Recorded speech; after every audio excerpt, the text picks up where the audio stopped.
Disclaimer before we get into the video, this is the controller I am using, the GameSir G7 Pro. In my opinion, it is the best controller you can use right now. If you can sacrifice the wireless feature on most Xbox controllers, then I would definitely look into using one of these. Starting in the general gameplay tab, if you have your left stick not bound to anything else and you can have auto sprint off, I would keep it off and just toggle it when you can.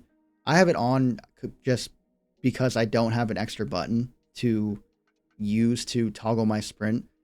I don't think it's the worst thing to have it on. It just doesn't feel as good as activating your sprint by yourself. Another setting, the melee aim assist. The melee aim assist in this game is like super strong.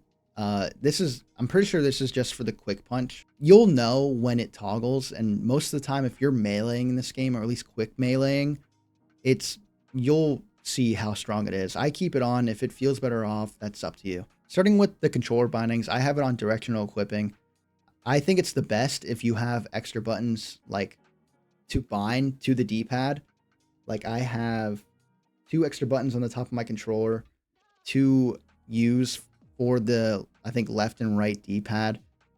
Mainly because you don't want to take your thumbs off the sticks as much as possible. You want to have your thumbs on your left and right stick at all times, pretty much. For sprint behavior and crouch behavior, you're probably going to want to keep them on toggle.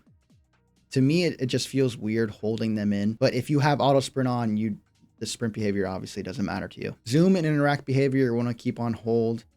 If you don't have it on hold, like when you aim in your gun, you're going to have to click it twice to aim out. It just feels weird. Reload and pickup behavior, I think this is a new setting. I'm not sure.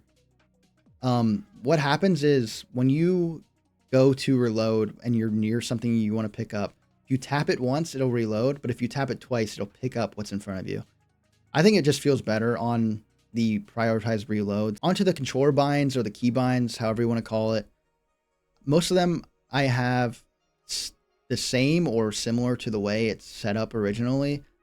The jump and the crouch I have bound to 2 back buttons on my controller. If you have back buttons on your controller, use them. It's a lot easier to jump and crouch without taking your thumbs off or your right thumb off your stick to hit them. Honestly, this will win you gunfights. If you're able to jump or crouch and shoot and aim at the same time, you are way ahead of other people that are using controllers and don't have back buttons. One weird setting I do have is I have my left stick on my specialization. I changed this because it felt weird to hit left bumper to use. I think it came on left bumper. I'm not sure. It just feels better to click in the left stick. Again, I wouldn't bind it to anything that you have to hit or take your thumb off the stick to press. And that's why I don't have auto sprint off. I have it on because my left stick is used for my specialization. And like I said before, for my gadgets, I have them all on the D-pad, but they are bound to extra buttons on my controller. So I'm not actually taking my left thumb off the stick to press these buttons. I have them on the top and they're a lot easier to hit. I don't think there's anything to mess with in the spectator cam. If there's a setting that is just absolutely killing you that you need to change, you can, but most of the time you're not even going to be using the spectator mode. Now onto everybody's favorite. I'm currently using a 400/400. This just feels the best to me right now. If you can go higher, go higher. Go as high as you can in your control range. Like if you can't control it, it's just not worth it. The higher you can go, the better. If you can control a faster sensitivity, I would go as high as you can. For my zoom multiplier, I have it at 60%.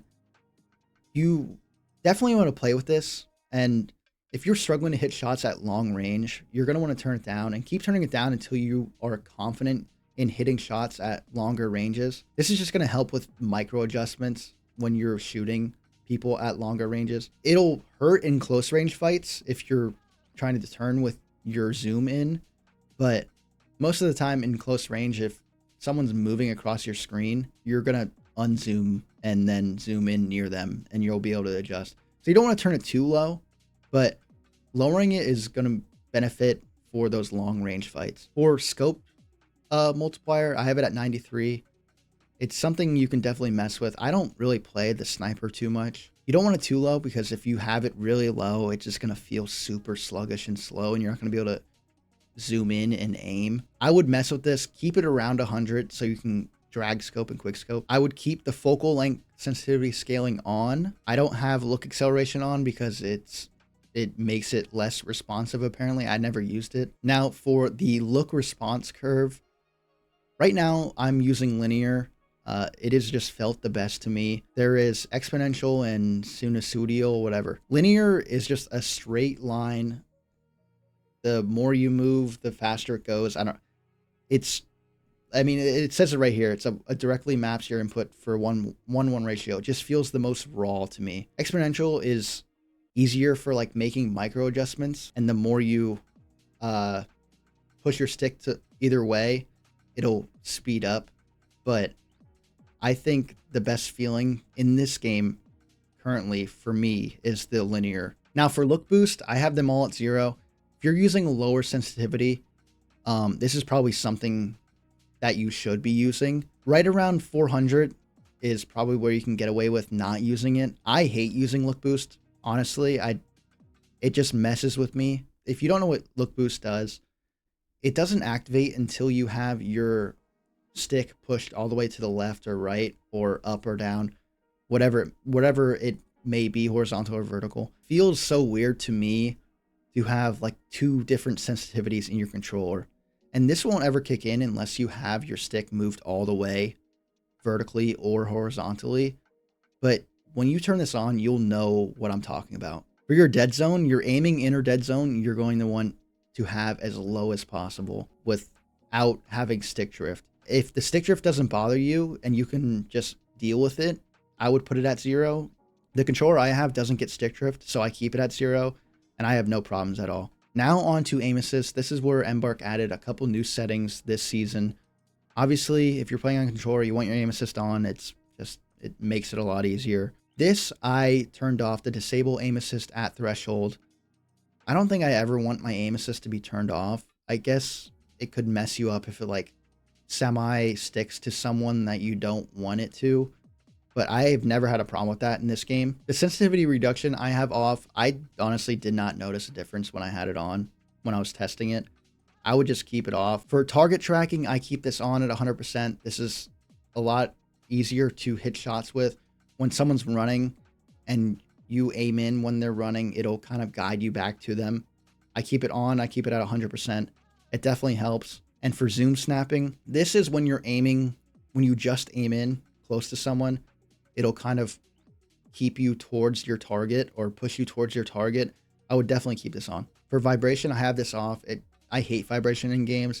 If you want a really immersive experience, like the finals, the destruction, if you want to feel the destruction, I get it. But I usually keep this off because it just messes with me. That is pretty much it for the best controller settings, in my opinion, in the finals. If these helped you, let me know in the comments. If you have any other questions about the finals, let me know and I'll try to answer them. This game, just keep playing it. I know it's hard at first, but it is so worth it. It's so much fun.